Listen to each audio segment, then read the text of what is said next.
So what we're going to do in these five sessions is we're going to take a look at what the research says about how to develop a conceptual understanding of the meaning of a fraction and how that impacts later calculation. And then we'll look through your resources to the best of our abilities and say, what do we need to highlight? What do we need to change in our resources?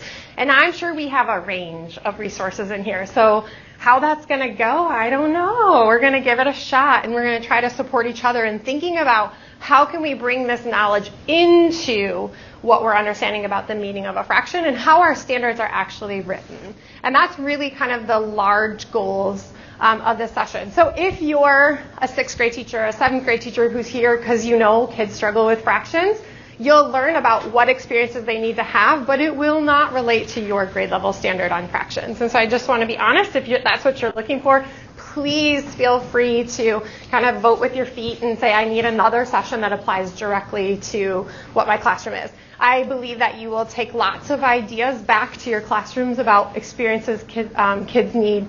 I've personally worked with 7th and 8th grade students using this material, and I will tell you, they don't know it in this way. And so it isn't just a 3rd and 4th grade experience. It's the experiences kids need, but unfortunately our standards say 3rd and 4th grade is where they need to have them. Okay? So I just wanted to kind of give that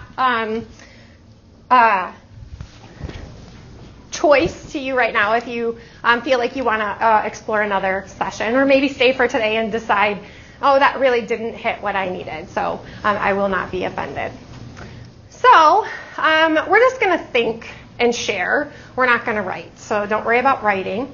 I just want you to think about one assumption you have about fractions and the meaning of fractions. So just for yourself, we're going to take 1 minute, cutting all the minutes down because we're already late.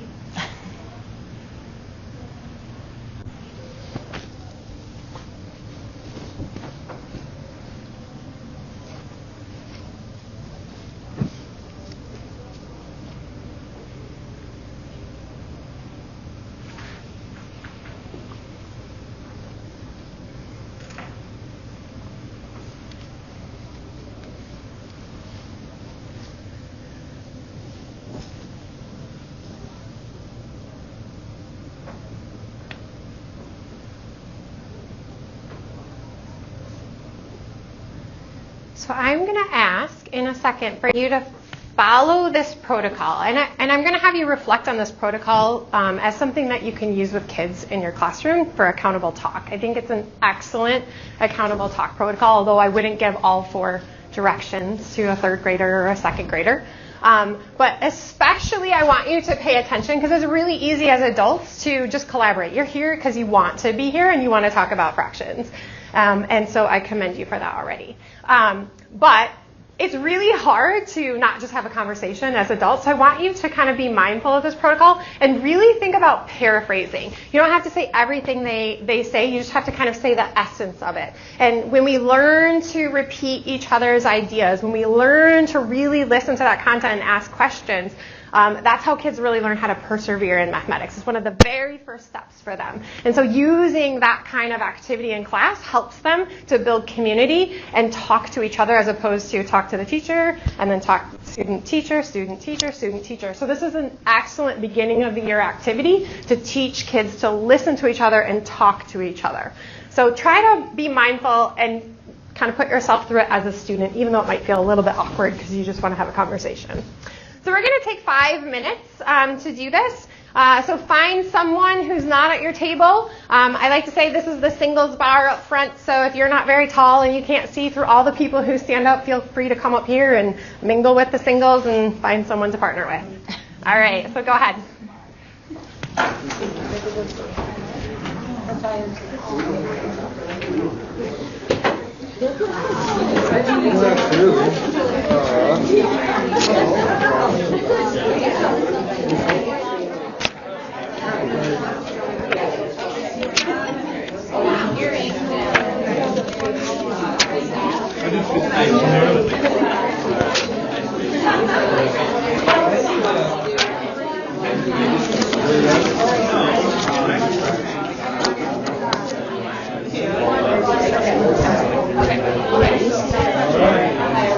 I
think so.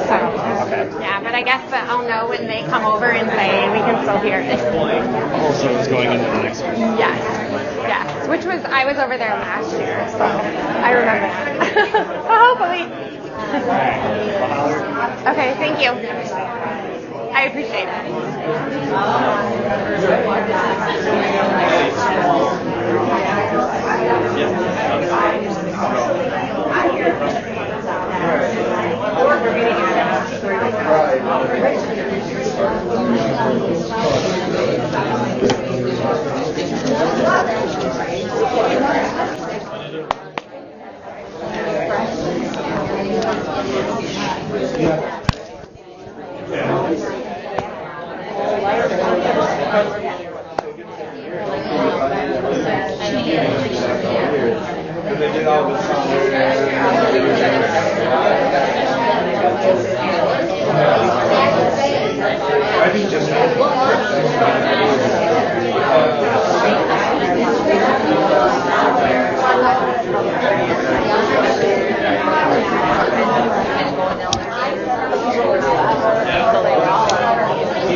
If you would just thank your partners and you can head back.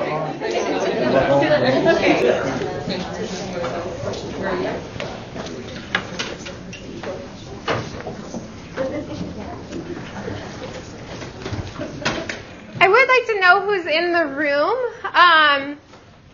So I'm just going to ask if you would share your name and your role. And we'll just do this really quickly. It would be just helpful for me to know grade levels and kind of areas and things like that. So would you mind starting?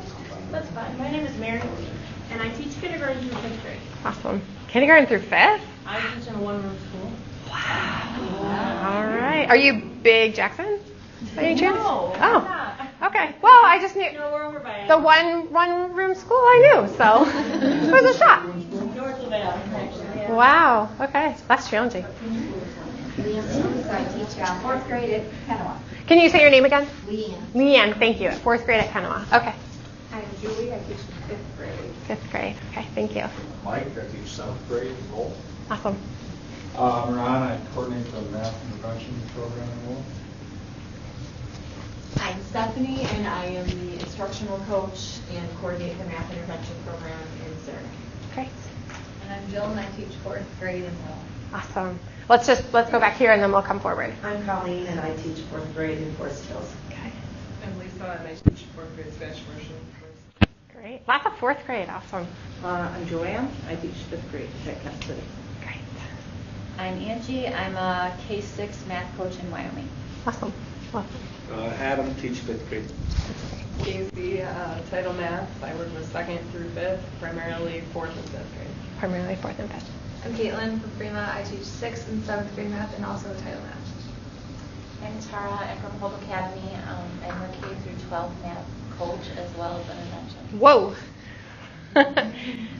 You're busy. I'm Melody. I teach 5th grade in Caledonia. I'm Aaron. I teach 5th grade in Caledonia as well. Nice. I'm Chris, and I want math intervention from math coaches. You're a principal. I'll teach anybody. I'm Emily, and I teach 6th grade math at Cedar Springs. Great. I'm Lisa, 6th grade math. Okay. So, I'm sorry, was there anyone who was 3rd grade? Okay, so you did okay. All right, so mostly 4th and above. Awesome. Okay, so these are our outcomes, and the yellow ones are highlighted because those are the ones we're really going to focus on today. In the following sessions, we will look at our curriculum materials, and I'll ask you to bring units or lessons or things that you want to improve so that we can have some work time. It can also be a time, if you don't have a curriculum resource, that we explore some resources that are out there. But I really recommend that you start from your own resource. I do think that usually they're research-based, and they're a great starting point, and we can add to them and make them better, as opposed to having to reinvent everything. So that's not sustainable for you to reinvent everything. So my goal is always sustainability and what can you do with what you have already. So we'll spend some time connecting how kids think about whole numbers to fractional reasoning.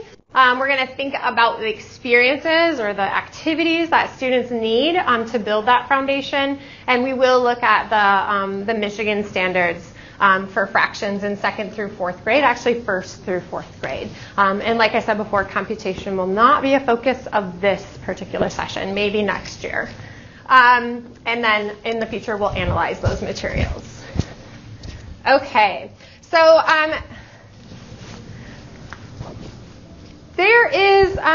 there's 2 hypotheses out there. One is called the interference hypothesis, and one is called the reorganization hypothesis. So I think that most of us live, or I can at least speak for myself when I was teaching 7th grade and struggling with kids who didn't understand fractions, that I definitely fell into the interference hypothesis. And so we'll talk about what that is. And since I've learned a lot more about how whole numbers progress, I've seen that I can fall more into the second. We'll specifically talk about building on previous understanding, of course, because that's where whole numbers come, and explore the standards. We are going to watch a short video that's really dry, but it's very packed with information and well done. And that is for you. Everything that is you'll sign into the Google Classroom. That's what it's called, right? And I have uploaded my slides, so you can take any of these slides. I've uploaded resources for you in that, so don't feel like you have to jot anything down. You're welcome to get into my slides. I actually brought some student work that we're going to analyze after we've learned. So this comes from some 4th grade students from last year that we worked with. And then we're going to talk briefly about some instructional experiences that you can take back to your classroom tomorrow if you'd like to. And we're going to do that in less than an hour. All right. So up to this point, and I said I fell into this, right? So this is common, right? You're not surprised by this, right? All right. The interference hypothesis, and there is actually research out there that talks about it, that says the ways that kids think about whole numbers interferes with how they learn fractions. That's what interference is, right? So there's a lot of things that I learn in whole numbers. For example, multiplication makes something bigger. That's something I learn with whole numbers. That's not true with fractions. So then we have to learn this new rule, right? So that's a really common thing. Here's another common thing when we think about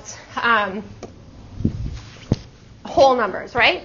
So I can represent 2/3, right? 2 blue dots out of 3, and 1/2 as 1 blue dot out of 2. And I can even prove to you that that makes 3/5, right?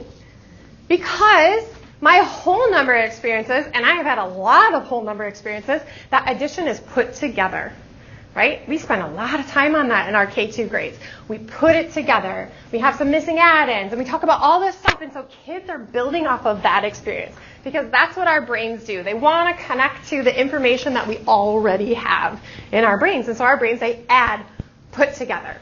And so as a teacher in 7th grade, I was like, well, you just can't use that. You have to use something different. And that's really what the interference hypothesis is about. Nothing more than that.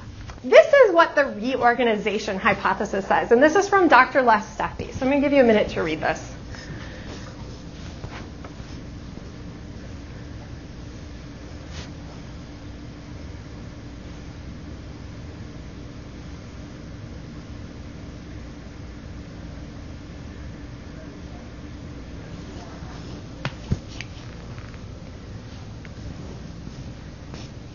So Dr. Les Steffi is a cognitive researcher, and he believes, just like von Glaserfield and Piaget, that all of our knowledge is constructed from our own experiences, and our brains have to construct knowledge from that and connect to it.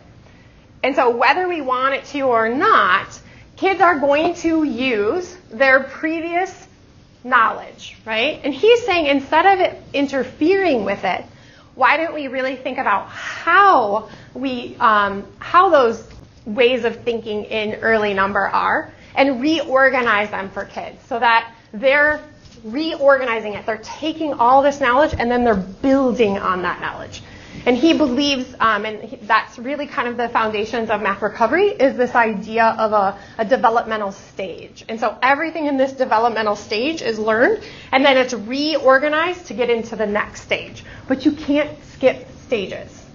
Everything in this second stage depends on this first stage. So I have to really be at that first stage. And what we do in school programs, because we have standards, is we skip stages for kids. And so then it becomes this interference because they don't really have all of that knowledge consolidated. So we're actually going to go back and look at what are those building experiences? What are the previous pieces of whole numbers that we want kids to build on in fractions? So I'm sure you're not surprised about this one, right? As early as kindergarten, we have kids share things, right? Can you share these 12 chips, and we call them cookies, among 4 friends and make those equal groups, right? It's a fantastic counting experience for them. One-to-one correspondence, thinking about equal grouping. All the way up to 3rd grade, we would have fair sharing experiences with them. And what we want to build on is taking that sharing experience. So I'm actually going to have you grab these pieces of paper on your table. And this will not be hard for you. So I want you to just take 1 minute, and I want you to share your granola bar, but I don't want you to share it between 3 because you're way more advanced than that. I want you to share your granola with 5 people. Well, actually, 5 total people, you and 4 other people. So 5 people are going to share this granola bar. How are you going to share that granola bar fairly? Do whatever you want to do, and be mindful of what you're thinking about as you share it. Feel free to write on it as well. You don't have to fold. I know lots of people feel like, oh, it's paper, I'm supposed to. But you can do whatever you need to make those shares.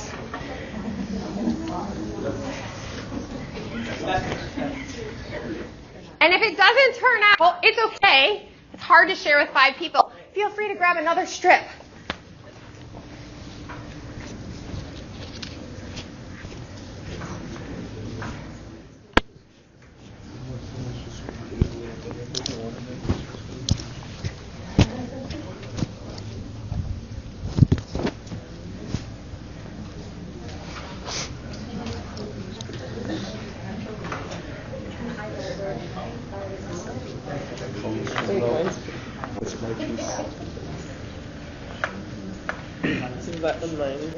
You can't fold 5 times.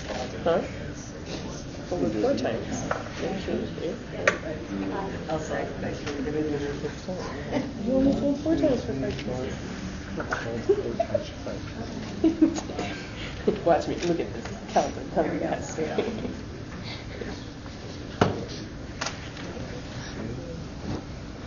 was thinking the house So you did like this.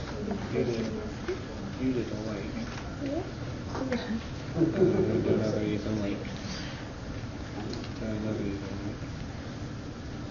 You're not too That gives me.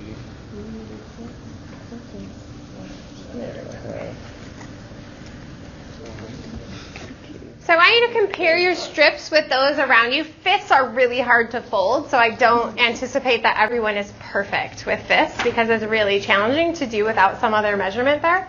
I want you to talk about what did you have to think about when you were folding it into fifths, and then what mistakes will kids make when they're doing this activity, right? Let's think about that. So what would a child do during this activity? So go ahead and have that conversation. Oh, yeah.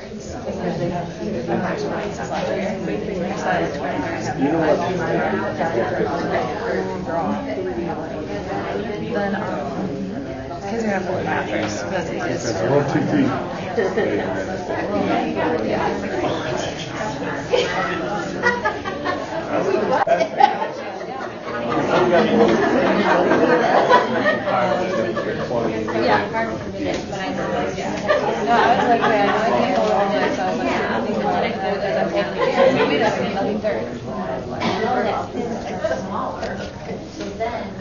I know they'll sit there and they'll say it to you instead of one thing about the show that it's like how many days they'll say we each get a turn and they'll make you a 3 granola bars.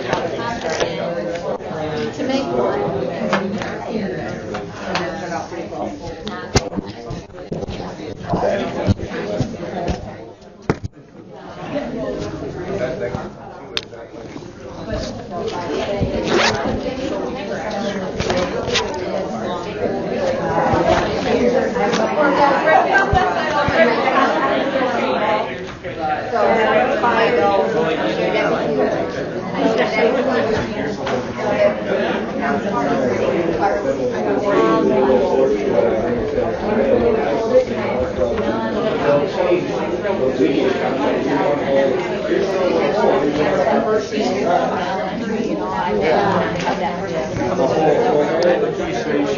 All right, let's come together in 5, 4, 3, 2, 1.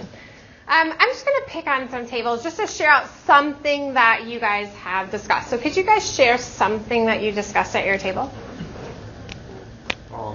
We were just talked about with ours that like a lot of our students would look at that and would see like 3 friends, so they'd make 3 folds. Yeah. Not realizing they'd get 6. They would just think that's how many times you got to cut it and not really look at the part. Not really considering what the part size is. Yeah, nice. Awesome. Anybody want to add on to that or share something different? Yeah, thanks. I think sometimes I'm that spoken and I'll say, well, you didn't tell me the pieces are equal. Yeah. So I would have to make sure that I worded that correctly. Absolutely, yeah. So share a granola bar between 3 friends. So you want to really specifically build off of fair shares, right? So we're not just sharing it. So, well, it's my granola bar. I get to choose what size you have. Absolutely. So a vocabulary is really important. But let's assume that we did say to share it fairly. Yeah. I think a lot of kids immediately are going to start folding it in half. Yeah. And not realizing that you're not going to be able to get fixed out of that as easily, although she kind of did. Yeah.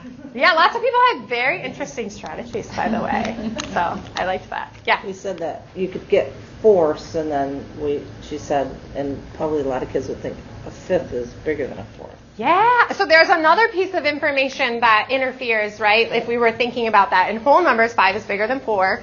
So 1/5 must be bigger than 1/4. Very common, right? Good. What do I need to do? So if I'm a student or think about your own self, in order to share fairly into 5 shares or make 1/5 shares, what do I actually have to keep in mind? What am I thinking about? The pieces have to be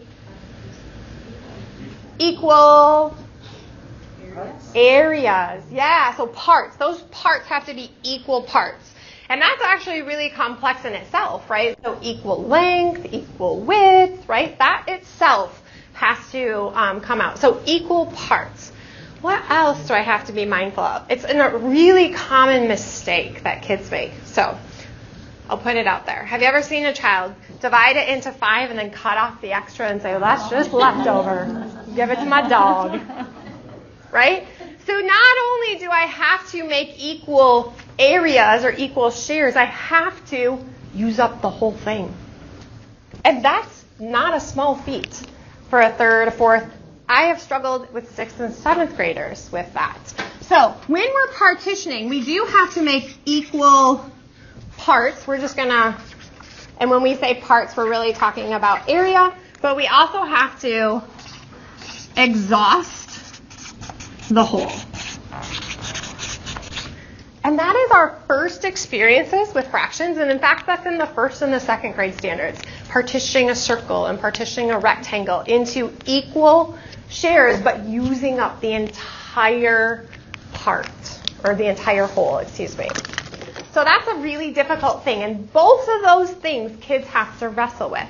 So right away, I can say that the early experiences in your textbooks, so I can speak for many of the texts that we use. So they'll have a really traditional activity where you get out your fraction strips and you fold them into halves, thirds, fourths, fifths, sixths, all on one day. Mm-hmm. And then you put a ruler in front of kids. And so they're super confused because now they have whole numbers and they're trying to divide whole numbers, but they're making fractional parts and they can't really figure out what's going on.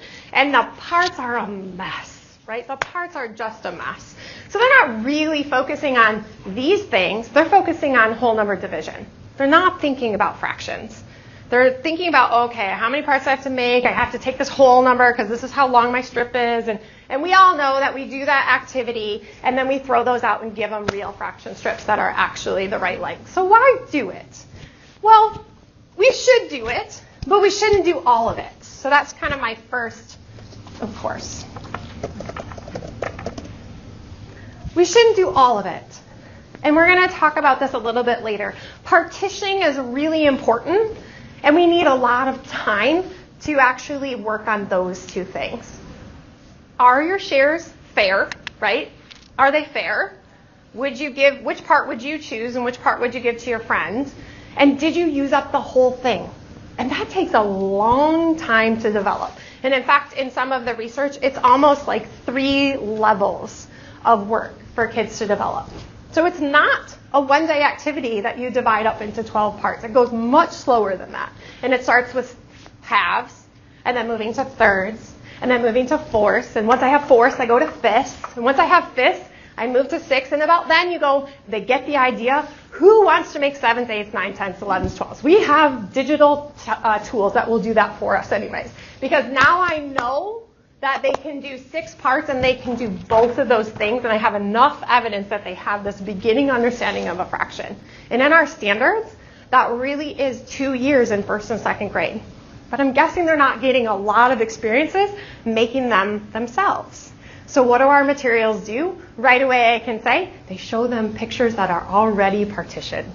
So the kids never make them themselves. They have one day that they do that in our classrooms. Literally one day. And then it's all about shading and counting and naming it, calling it a fourth, calling it a half. And then we attach the symbols to it. So it goes so fast when we really need to develop this big idea. So that by 3rd grade, I can start to use that big idea. So I want you to just take a minute and digest what I said. That seems so simple, yet it's really complex for kids. And think about, what are you thinking about with this idea of partitioning? And really partitioning a continuous unit. We're not talking about sets here. That comes much later. So I'm talking about a granola bar, a ribbon, a brownie. I try to stay away from pizzas because circles are really hard to partition. So we really, when we're thinking about doing these two things, we try to use kind of rectangular areas or linear models. So I do ribbons, I do bubble tape all the time because they love that bubble tape. So you bring that bubble gum in, you're going to share this slice with this many people. Licorice, that's another one. So those are great models for kids early on, area and linear models. Even though this is area and we all see this as area, we're really focused on one dimension, which is the length. And so we call this kind of a length model. So I want you to just talk about that right now. So what are you thinking about partitioning?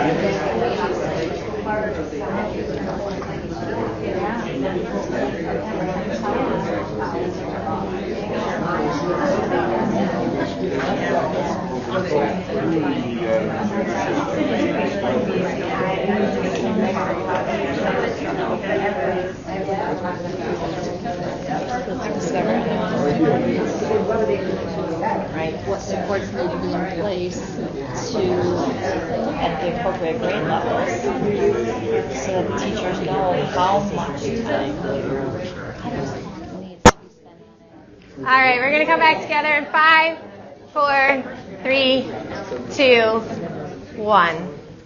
So the great thing about these kinds of activities is that I'm sure you don't have a shortage of scrap paper that you can cut into strips. And so this is a really easy tool that you need to spend time on, or second grade teachers need to spend time on. You don't have to have these fancy fraction circles with the chips and they line them up. Like, this is it. Really, really simple tool. Piece of paper. You can do different sizes. The long ones are nice to start with. So great experience for kids. I will say that I personally worked with a 6th grader who couldn't do this. She's now in 8th grade. And when I was working with her, she knew that she was really struggling in mathematics. Wasn't really happy to be working with me. It was kind of like parent mandated. So we were working on this. And we spent a good 5 weeks on this. So that's how long it took a 6th grade student to really, who was struggling, to really pay attention to both of those things. Now, we did other things. I will say that. But we would spend part of our intervention lessons just on this because it was so hard. And she understood what she did, that she wanted to make these equal parts when it was thirds. But she never could get that accuracy. And so, I mean, she would be way off. She would always have extra. And I know that in our classrooms, it's really hard to manage a class. And we want to say, no, here's your trick for force. Cut it in half and cut it in half again. That's multiplication of fractions, and that's way down the line for kids. It's a trick they do not understand at that point. And we have to let them struggle with this. We have to let them say, yep, but today you can't share it with your dog. Try it again.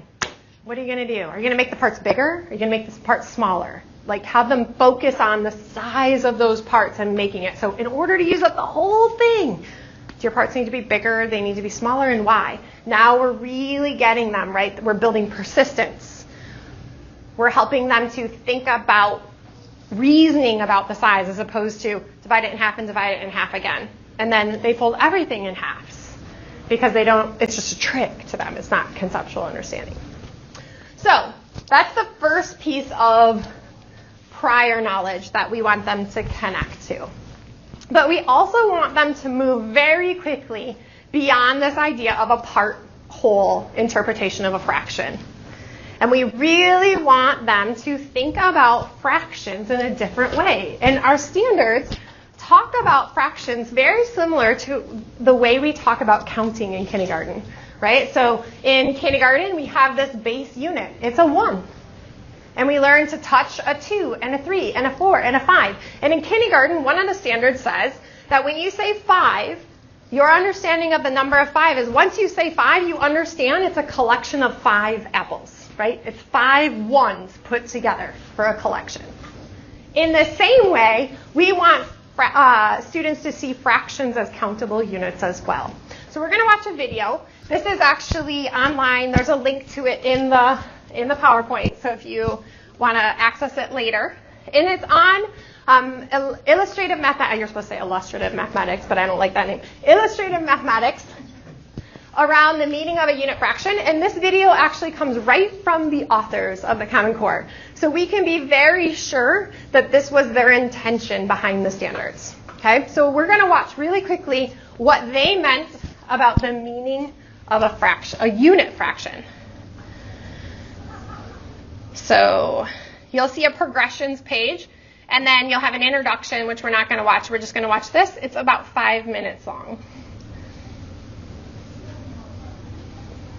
In this unit, we will investigate the unit fractions approach to understanding fractions, which helps us establish the meaning of fractions and how we represent fractions on a number line. In particular, we will look at the meaning of unit fractions, building fractions from unit fractions, and comparing unit fractions. An important theme is different ways in which we will represent fractions.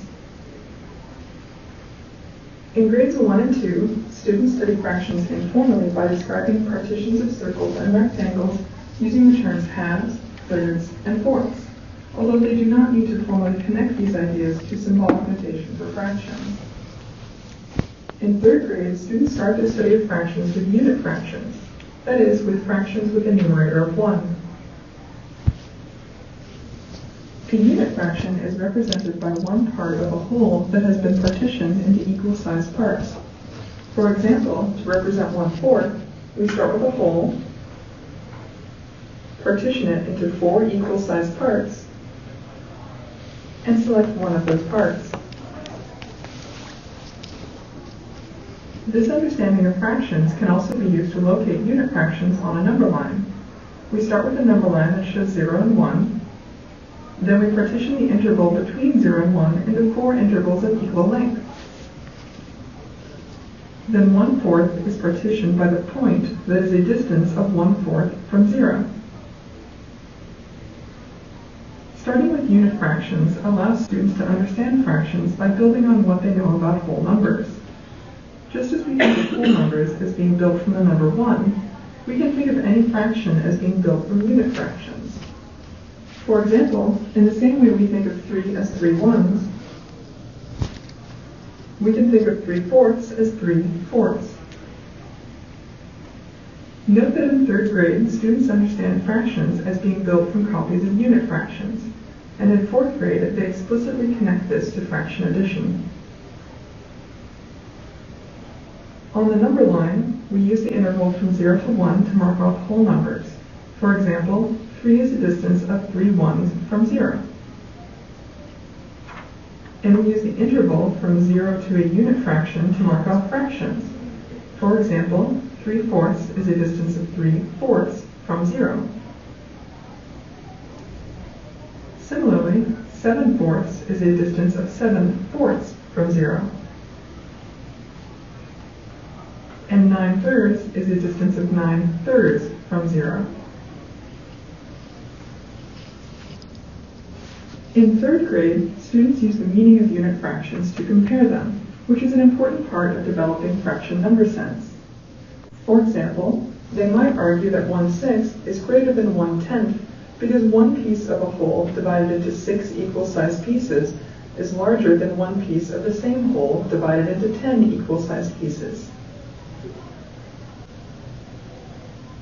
There are 3 important issues to attend to when comparing unit fractions. First, we must make sure that the fractions we are comparing refer to the same whole.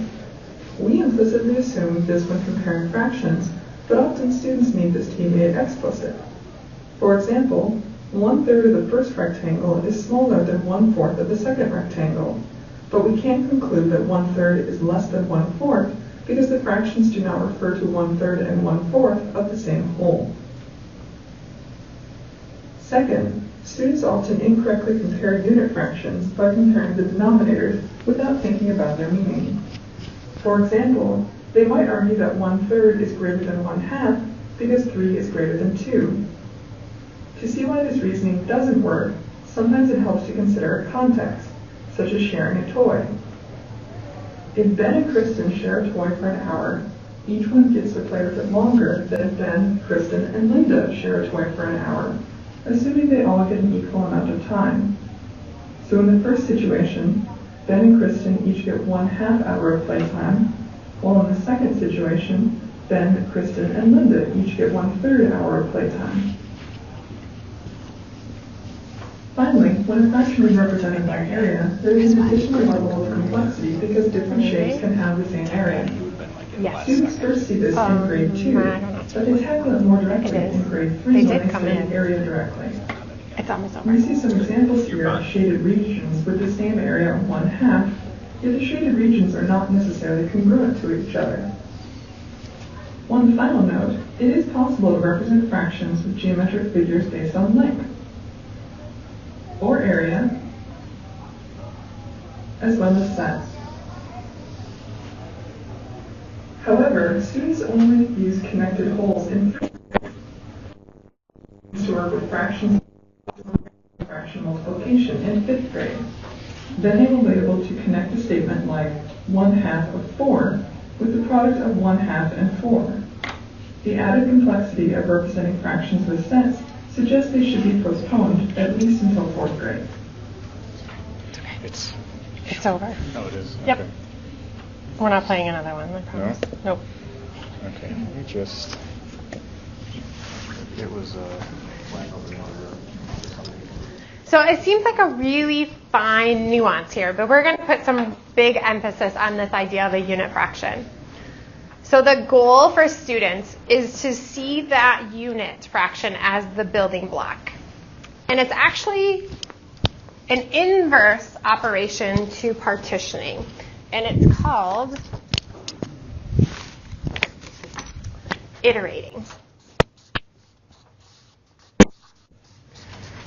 So I'm going to ask you to get out any sheet of paper or anything to write on, just kind of scratch down notes.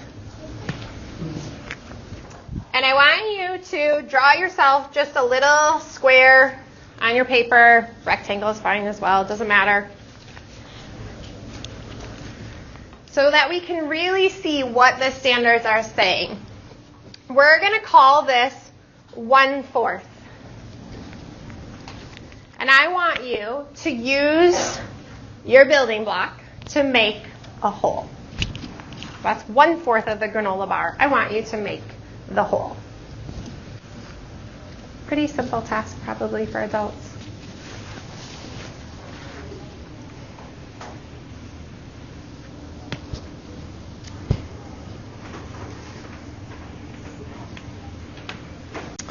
What do we need to do in order to create the whole? Not a trick question. Yeah? Create 3 more of the exact same size. Yeah, we need to make 4 connected copies of the exact same size, right? And really we tried to stay with connected copies. And so there's another 4th, and mine might not be perfect. This is why this is the precursor knowledge, right? Because now I want to be able to say it's not perfect, but pretend they're equal sizes, and I don't have to worry about you thinking that fractions are not equally partitioned. So I easily make this one. All right. This time, though, I want you to create a new bar. So this is your new bar, and it's going to be a little bit longer. You'll want to make it a little bit longer. And I'm going to tell you that it's 2/3. I want you to create the whole. So this bar is 2/3 of your whole granola bar. Create me the whole.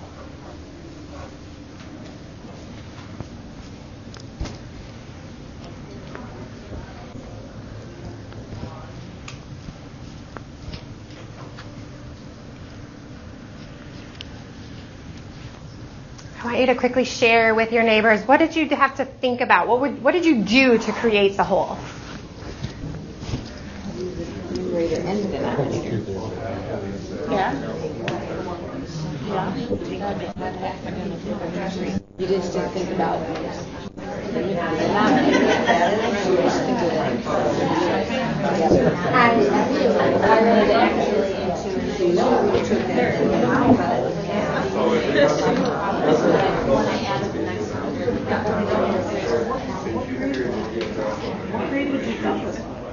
Third. Yes. Yep, 3rd and 4th grade. Yep. Well, I've done this in middle school as well as intervention. Correct. Yeah. All right, so what do we have to do here? This isn't as straightforward. What do I have to do? Yeah. You have to think of both the numerator and the denominator. Yes, it's a relationship. This is really important. This is why the building block idea is so important. So why do I have to think about the numerator? I'm going to have you continue. Can you continue? Why do I have to? About the parts of the whole. Yeah, so this is 2 copies of 1/3. Right? So if I can think about a unit fraction as the building block and I say, well, 2/3 is just 2 copies of 1/3. Kids don't naturally think that when we're doing shade and count. They need the whole present. And they really struggle with this task because the whole is always present for them. And then we say, name the fraction. And all they have to do is count the shaded parts. That's what they do. Count the shaded, count the total, and those are my 2 numbers. But those 2 numbers never have a relationship to each other. But they're related. It's a size relationship. This tells me the number of parts, which they're pretty good at. They can count to 2. But this tells me how big the part is in relation to the whole. And so I need 2 of those, and so I'm going to just cut that in half, and then I'm going to iterate one more third on top of that to create my whole.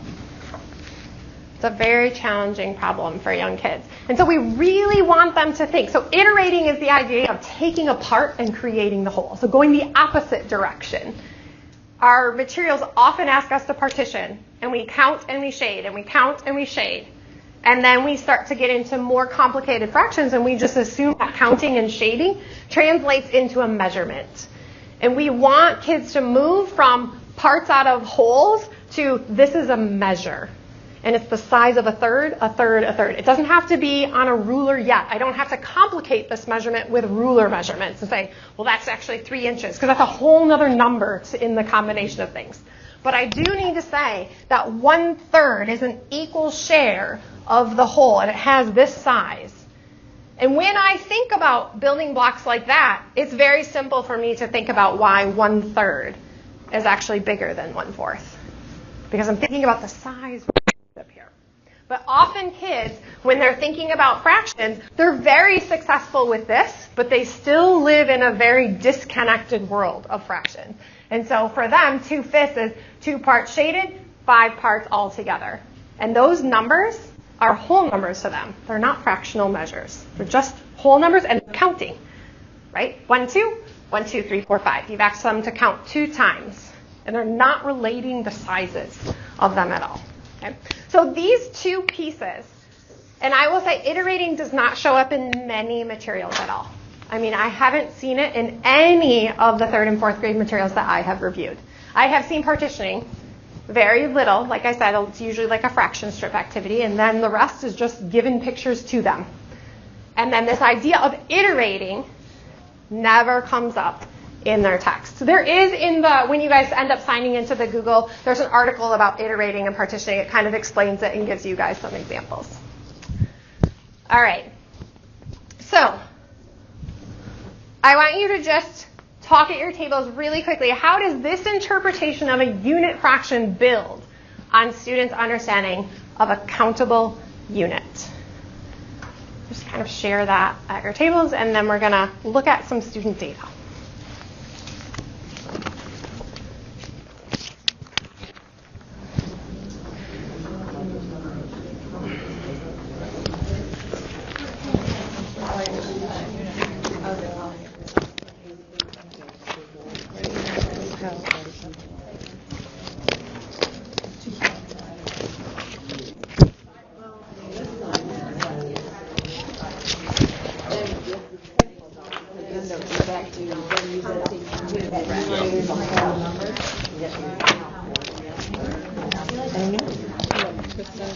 We do EDM4. Yeah. And they have that do they? in it. And it is so difficult for the kids because they have them use their geometric blocks. And so they're doing rhombus, and then they have to not only do that, but they're doing the shapes. Yep. So if it starts with a blue rhombus, you have to do 2/3 of that. What shape does it end as? And then they had to. So I would say the reason why it's difficult for them is because they don't actually have the first piece, which is like the exhausting the whole part down. They don't have and then you use pre-shapes, right? They're already measured, and so they need to create those shapes more. But yeah, I've seen exactly that activity. I know exactly what you're talking about. Yeah, it is hard. All right. I'm going to give you guys 2 sets of data here so you can.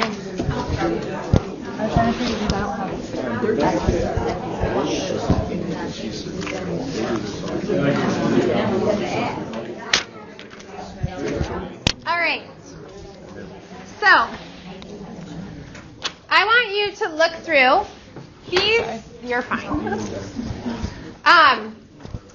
This was a mini assessment that we wrote last year. So I will say we, meaning in Muskegon County and the teachers that I'm working with, we're just learning about fractions and how to develop the meaning of fractions, like within the last year. So I'm really sharing with you something that we were experimenting with last year with this assessment. I'm happy to share this assessment. It's not perfect, but we were able to get a lot of information. So I particularly wrote this assessment, but I took it from other pieces for a very specific purpose.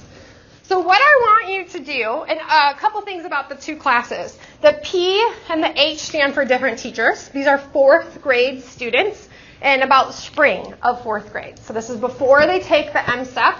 And this is before they really started, I think actually they had a couple days of fractions instruction before this.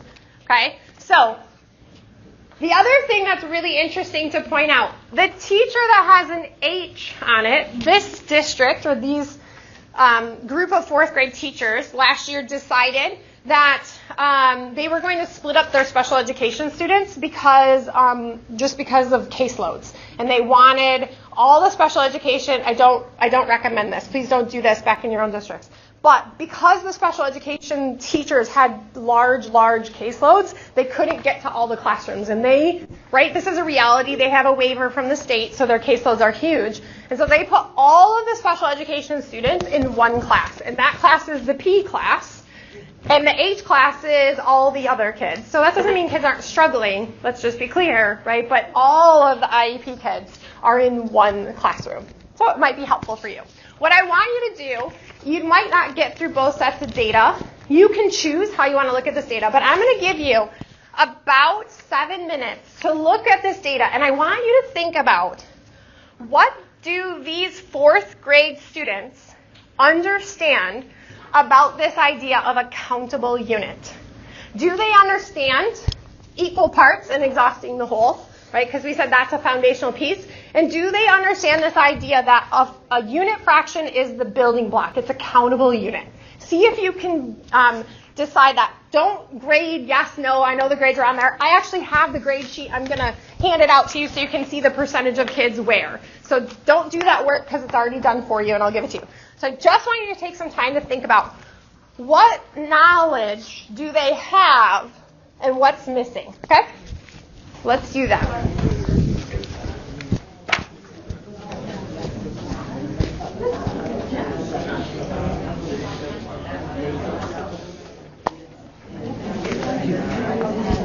Always behind. Welcome to my world. It doesn't matter what it is. Email. I know, I'm like, time, whatever. Doesn't matter. I'm supposed to be talking about instruction in 5 minutes, but whatever. How's it going? Good. Yeah. I don't know. It's always hard to gauge. Always second guess yourself. No, like in an environment like this, it's not a classroom, right? Like it's really hard to gauge when you don't know participants what they're taking, and so and where you know, at. All at different places. Totally. Yeah, when you work in districts, it's different. You know where they're at. Yeah. So they give you looks, and they're like, "Is that your thinking look, or is that your? Is that other face?" It's crazy. Well, I gave them permission to not come back, so. Right? They seem to be, well, kids' data is always interesting, right? So.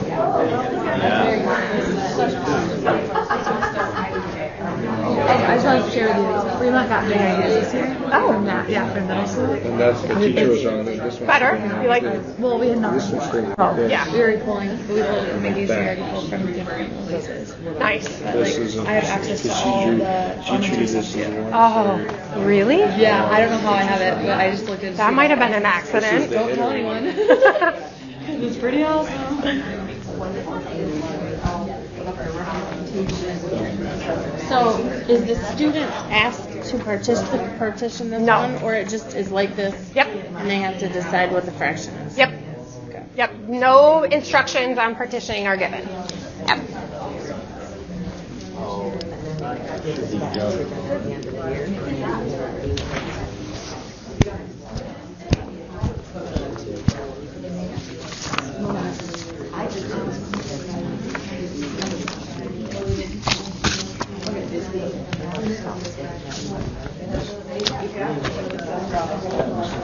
I'm going to give that this to my kids. Yeah.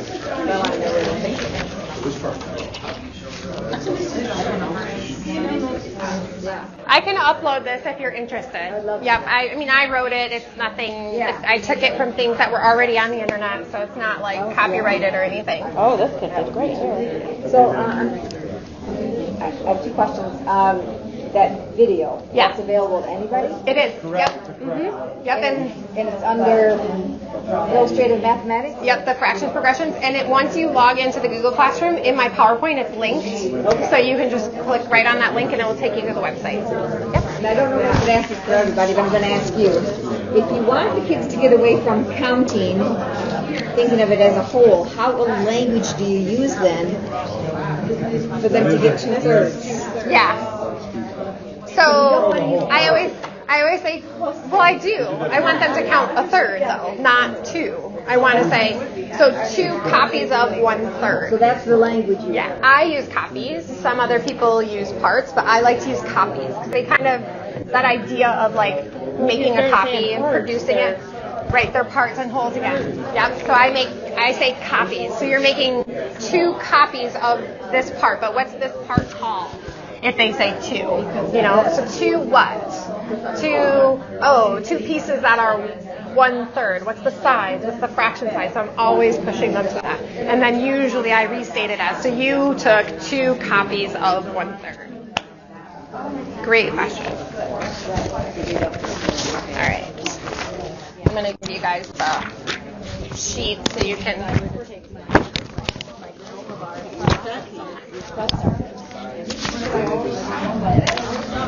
Actually got it.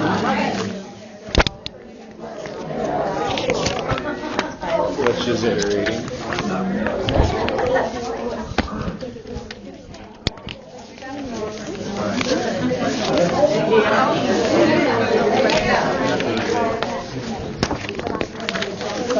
You guys give your district name.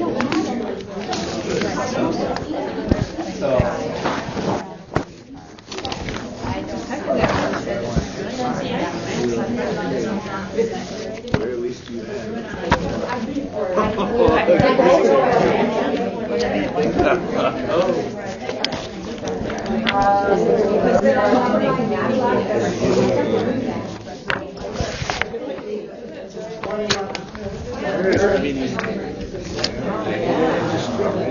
Okay. We're going to come back together in 5, 4, 3, 2, 1. So on your tables, I did show you the data tracking sheet. So we're really, really big in the districts I'm working in thinking about formative data. So no way, shape, or form are these scores put in a child's progress report. This was for our knowledge moving forward in the 4th grade unit. What did we need to do in order to make sure that they were going to be successful? So what's nice about the 4th grade standards, and I did put them in my slide, but you can look them up as well, is that they're really an extension of the 3rd grade standards, adding notation. And so you're really representing 4 connected copies of 1/3, or that would be one example of 4/3, or 4 groups of 1/3 as, so 4 times 1/3. And so they're putting notation to that, but the idea is still really around this, and around connected copies. So one of the questions that was here, that's a really great question, what language? Because it is a very, very easy to slip into part-whole language when you're talking about fractions with kids. And so they're going to say things like, well, you need 2 parts. Okay, what's the size of that part? Tell me about that part. Because we really want to name that part as, oh, that part is 1/3. And usually they'll say, I put 2 together. 2, and then getting them to say, you put 2 parts that are 1/3 in size together. And I like to insert the language, so you connected 2 copies of 1/3. That's the language I like to use, because it gets them away from parts and gets them into this idea of like connecting their copies. Also starts to translate them to a number line idea, like I'm connecting those pieces together. So it's not sets, which we'll also do in 4th grade, but before sets, you really need to develop this idea. So I just wanted to share this with you, because when we looked through this, we looked at questions 1 and 2 as very standard fractions questions, and that if you answered 1 and 2, 3, even though it was labeled 1, 2, and 3. So questions 1 and 2 were these 2 right here, and this was question 3 when we actually went to analyze the data. And so when we said 1 and 2, we were saying, you have an idea of parts out of wholes, shade, and count. That's what we can say for you. And if you didn't get that right, we wrote your name down because you were already in an intervention block or getting pulled somewhere in your class to work on that idea, because that was even way back here, naming that fraction. And so you didn't even have that knowledge. It was really that third question, though, where you give no instruction on to name it. Are you going to name it as 1/2? Are you going to say that it's not a fraction? Are you going to say it's a 1 or it's a 2? Or what? Are you going to actually try to make parts in there? We really wanted to see that knowledge. So you will see in both of the classes, it's very interesting. So the total, the two sets, 96 is the H group and 88 is the P group, if that's interesting for you. And so we're really looking at very similar percentages. 96 is a little bit higher, but remember, we have no special education students in that group. So our special education students, in terms of content knowledge, are not that far behind here, right? So they actually have some good understandings of that. Only a few students we're worried about. But when we get to question 3, they don't really understand this idea of equal shares. They're really struggling with this question. So we need to spend some time on equal parts and exhausting the whole. Can they do that thing? And that's what they spent time doing as a class. So only 63% of their students are able to do that. Then we look at question 4, 5, and 6. And questions 4, 5, and 6 are really about that idea of iteration. And so can you take this part and iterate that part? Do you see it as a countable unit? And you can see that the percentages are so low here. Less than 50% of our 4th graders see a fraction as a countable unit. So of course, question 6 isn't very high. You're going to see, it is interesting in one class that's a 44%. So, but really over half of our students are not thinking about the size relation and thinking about a fraction as a measure. They're thinking about it as parts and wholes. And you can also confirm that in question 7. Question 7 is a comparison question, but they're not thinking about size relationships here. So, largely, in these 2 4th grade classes, we have a part-whole interpretation of fractions. That's what this test told us. And so we said, what kinds of experiences do we need to build in for the kids so that they start to move? So I have an activity. This is in the slides, but there's also an article when you log into the Google Classroom. It's called Sharing a French Fry or something like that, and it actually has all of this in there, so you'll have 2 places. I personally wouldn't share a French fry. Seems kind of ridiculous unless it was a huge French fry. So I tend to do things that they would actually share, so I changed it to a granola bar. Like, who actually shares a French fry with 5 people? So, I don't know, but it's still a good article.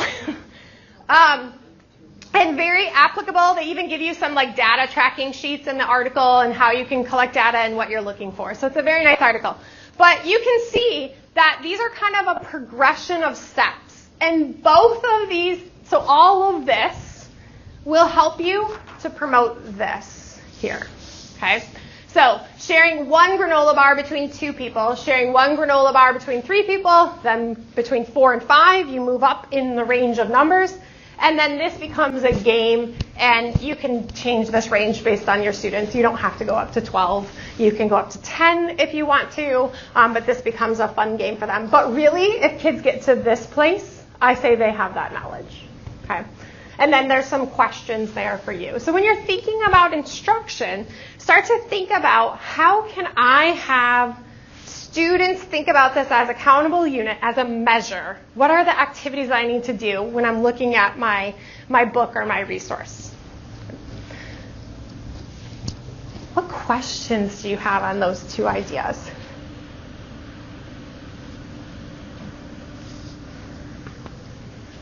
So I want to I know we looked at the standards, but I do want to go back to those standards just to highlight for you.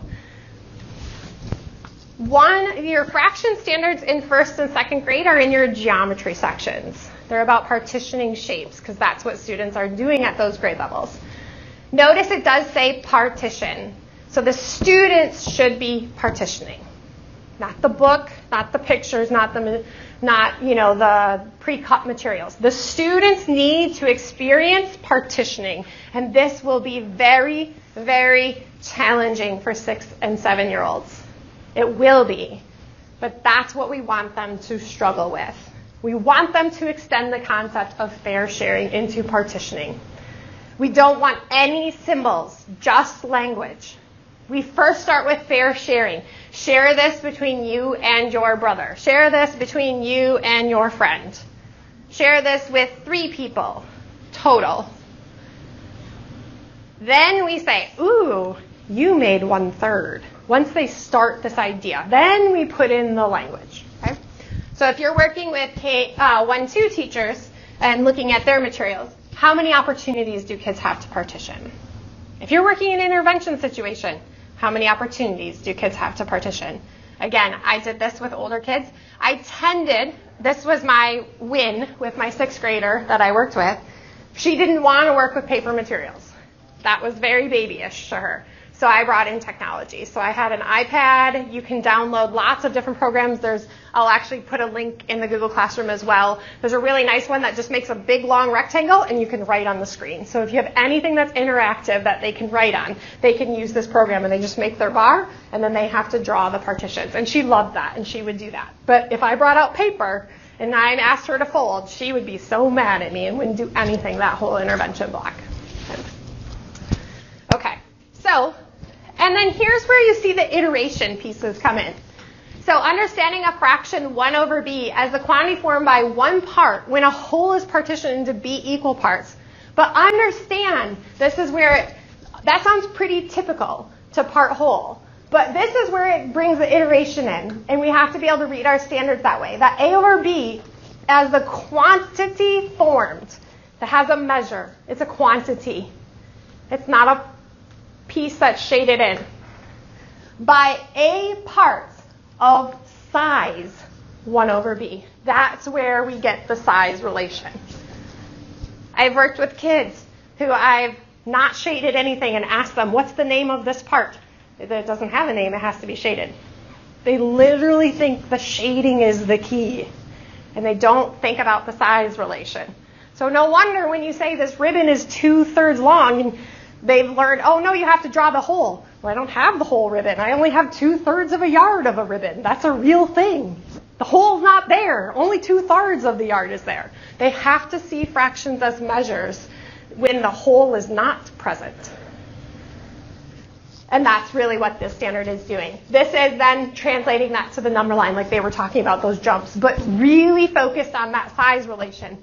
And then you can see in 4th grade that the title of that heading, the cluster heading title says, build fractions from unit fractions.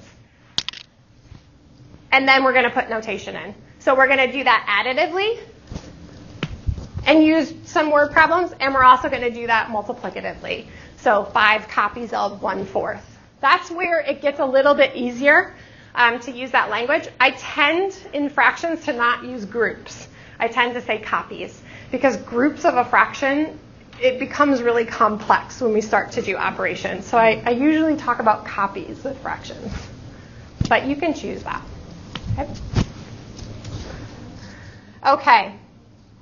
So next time, and then we're going to spend the last half hour making sure we get signed into the Google Classroom. I want you to try something instructionally. It could just be getting out a paper strip and see what your kids can do. Can they make a share of fist? Can they make a 6 share? Roll a die. Have them do it. Have them play a game with it. And I want you in some way to gather evidence. You can walk around on a clipboard and just say, these are what the kids are doing. These are the struggles that they're having. And also, please bring an instructional resource with you so that we can actually look at our own resources the next time that we're there. So it could be a resource that you use in intervention. It could be a resource that you use just to teach. It could be about calculation. So if you're a 6th grade teacher, you can bring yours in because you have fraction pieces in your units as well. And so we can even take a look at that. And we'll start to think about what can we do with our materials to make them better. And I will tell you that I am at a conference the next time, so my colleague, Carrie Carlson, will actually be here, who knows way more than I do. She was actually the one who did the work with the teachers, so this was her group of teachers that she worked with. And so you're in capable hands. She'll be amazing. You'll love her. She's spent 24 years in the classroom and has lots of experience supporting teachers. I just will be in Colorado at a conference. So, all right. That was 4th grade. Yep. Oh, yeah. So I will upload. Like I said, this isn't a perfect test. Feel free to change it. We just were trying to gather some evidence on this. So you could say, I'm only going to give this one question. Feel free to do that. I will upload this to the Google Classroom so you can use it. Oh, thank you. Yep, absolutely. If you want to take the data packets because you're interested in it and looking through it, or you want to look through it with some colleagues, please feel free. I think we took all the student names and teacher names off, so you're fine. Yep, doing that. Okay. All right, so I cannot help you with Google Classroom, but I can go through the slides that they gave me to give you. So they tell you to go to the Google Classroom, classroom.google.com, and sign into a Google account.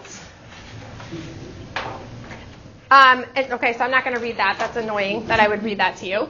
But that yellow sheet, let me write the code up there. Yeah. Can I grab that from you? And I'll write your code up there that you have to enter.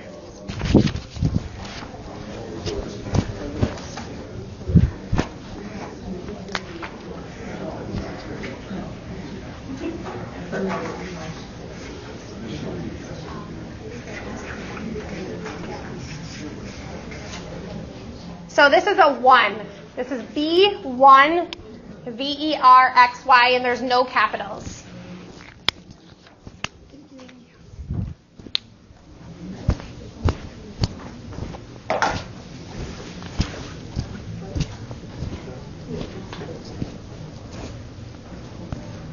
We're both in Colorado. Boulder. Yeah. Yeah. Sounds good. Any room on the plane? It sounds really fun, except for I actually do work the entire time and very rarely get to see the places that I go. Go for at least one hike. Yeah, go for a hike. Well, it'll be at night, so the only free time I'll have is at night. And so I don't want to get eaten by anything in the mountains. I'm more of a city girl than a mountain hiker. I'll wave to the people hiking and be like, how was it? I got my steps in and I have all these great bags of clothes.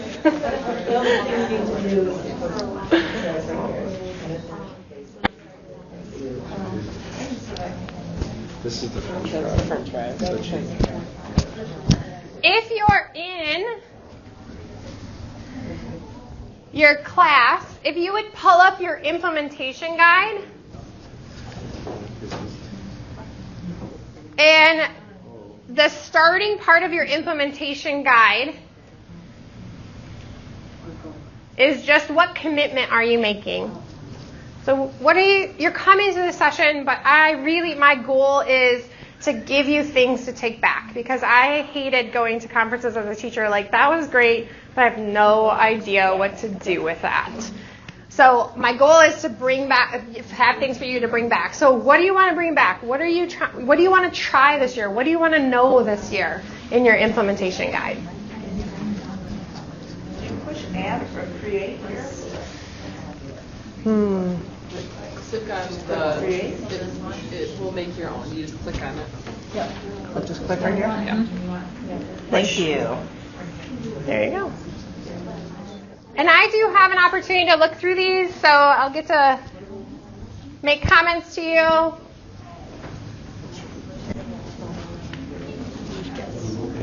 So we're going to the commitment that we want to... An idea. Yeah, an idea of what you think you're going to be working on based on the session title and stuff. So what is your goal? Like, I want to have activities for intervention, or, and I'm going to try to gather data. I'm going to give some formative pieces. So whatever your implementation is. Make it really actionable. Not, I'm going to rewrite my entire curriculum to be perfect. That's not actionable. or sustainable? They were having a conversation and he wanted the student next to him to Okay, it looks like we're all kind of close on the implementation guide. So, like I said, I will upload this test for you. If you bring that back as data, I can't wait to see what we find out about all of our kids. Like you guys, you might be way ahead of us. And that'll be really exciting because then you'll tell us what you're doing. This is the French fry article, and it's specifically about iteration. This is a very easy thing to do with kids. Give them pieces of paper and a dice. Just have them roll. Make me whatever shares, so share it with 2 people, share it with 3 people, share it with 4 people. And so very easy to get this partitioning thing going. You don't really need a lot. You can just tell them a story about granola bars or candy bars if you want and try to be healthy granola bars. And then this is around the French fry task. What's nice about the French fry task article is it does give you, that was the table that I had. I modified the table because I didn't really like their questions. I'm kind of picky, but you can ask their questions. And then it gives you some what happened in class. It shows you some things that kids did. And then it also gives you some ideas about data and how to collect data on it. So there's an example of a data sheet there. So it's a really nice article. Ron Zuer does a lot of research with as kind of an extension of the U.S. Math Recovery Council. All right. So I want you to think about your communication. So we talked about a progression of standards, and I heard a lot of people say they're grade level, but we talked about first, second, third, fourth, right? Our standards are built to build on each other. So I want you to think about what might be some, and you may or may not have this opportunity to be on a building math team. Those don't even exist in Muskegon, but I would love for them to. But what are some ways that you could think about communicating this to maybe a first grade teacher, a second grade teacher, in a way that's not threatening, right? That's not saying, what have you been doing all this time? So take a couple minutes at your tables, especially if you're like a school coming together. What could you communicate? How would you do it in a way that's respectful to your colleagues? What might be important? And you got it all. So I'm going to talk to myself. Hey, first grade. But maybe you need to communicate with an administrator what you're learning and what you're going to be trying. Think about communication. I think it was the guy with the second. That's just the part we like to ignore. I like to ignore this part because it's hard. It was first communication. So they are not just right. Making sure that they're getting all those activities. It is called progression. And I think going away from time to them, going away from always the stick with the pizza pies and giving to truly partition it themselves. And not introducing that vocab.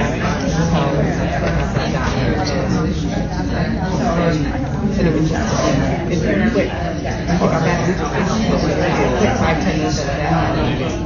And get away from the parts in the book where it's already shaded, or they have to count up what's shaded and what's not. Keep the books closed for a while. I mean, what is that really going to do for them? I mean, this thing's tough.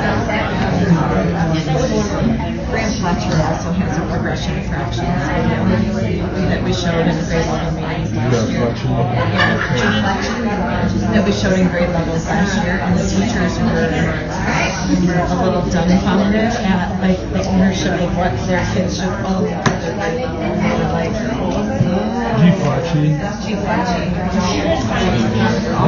He has a progression of fractions. You kind of look at even the fourth grade teachers because it goes through third grade.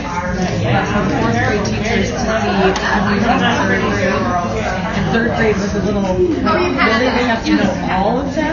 Like that's not how we interpreted the standards of what we were teaching. And so it was kind of just a this is what it looks like. It's all because we're trying to just look at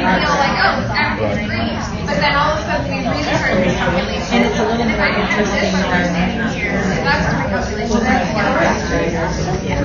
I think this is a better demonstration. it's a little bit longer. Kind of interesting. Absolutely. Yeah. Are we doing okay on the math? Or is it actually showing us? I just have a fantastic idea. You know, I've got one back. Sure.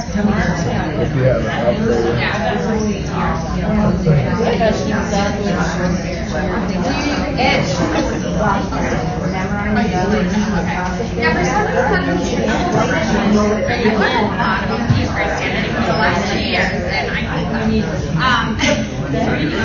they are super intense. And yeah, for sure. They're very intimidating. So experience, I find a lot of programs perspective, which I don't understand. Yeah, it really is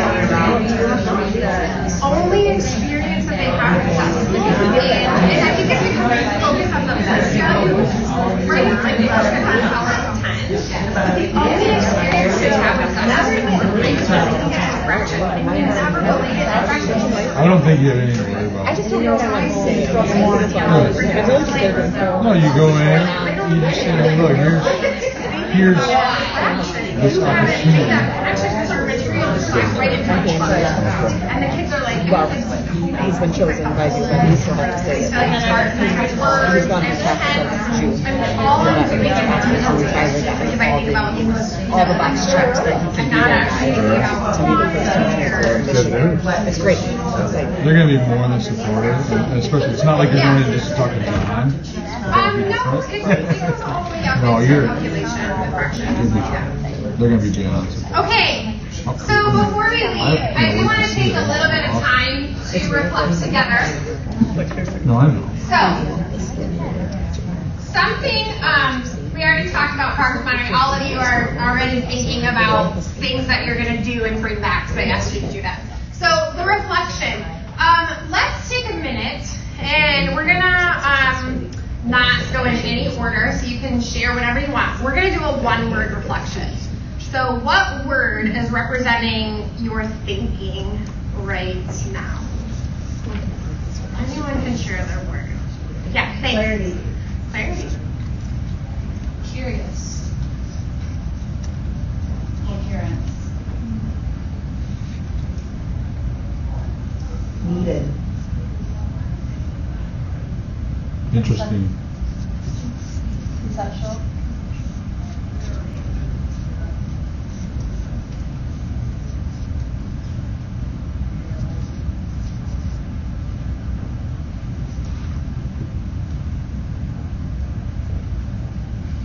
Jumbled. Thank you. Overwhelming. Thank you for honesty.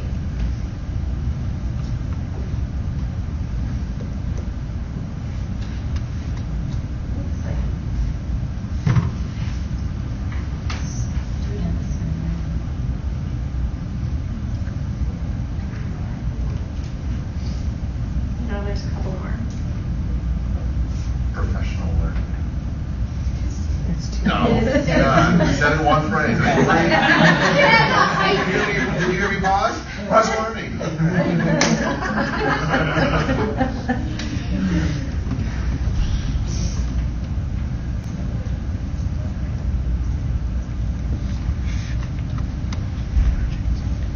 So I'm going to give you permission to not say a word.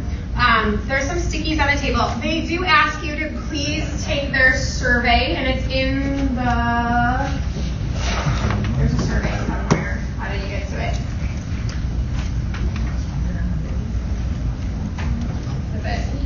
Is it in the... I didn't see it either. No? I feel there's a bit.ly somewhere. Oh, is it? Is it on there? It's, unless, well, not the one. Is it this one above this one? Yes, I think. Maybe. I'm not sure. You'll check it. So before you do that, the survey is not really for me. They will give me feedback. the survey is for them to kind of think about the whole structure of MichME and what they need to do to change the whole structure.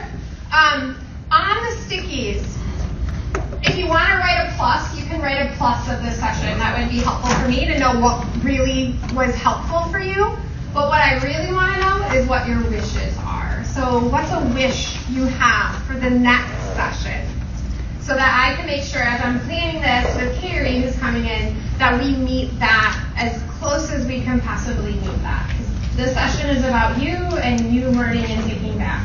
So what's a wish that you have? And then before you leave, if you would actually just stick it up here. But did anybody, was that the bit.ly? Was it a, no. There's a bit.ly somewhere. Rusty's going to be really mad at me if I don't. Oh, is it the one at the top? The No, that's what I went to. There's like a reflection bit.ly. Because it wasn't that. And is it not on this slide? Oh, it's on the last slide. So he came in and he was like, yeah, you're going to do the bit.ly, right? And I was like, uh-huh. Oh, right there. There it is. There it is. Here's the bit.ly. It's just a quick survey. I think it's a quick survey on the day. I think it's I just told Rusty we'd do it. Yeah, it's great. It is? Okay. Cool. Yeah, and then you can leave your stickies here. And we have about 5 minutes if you want to ask questions. I'll stick around. Feel free to take whatever data charts you want. But I'm here to answer questions. And thanks for coming today. And I will see you not in October, but the next one.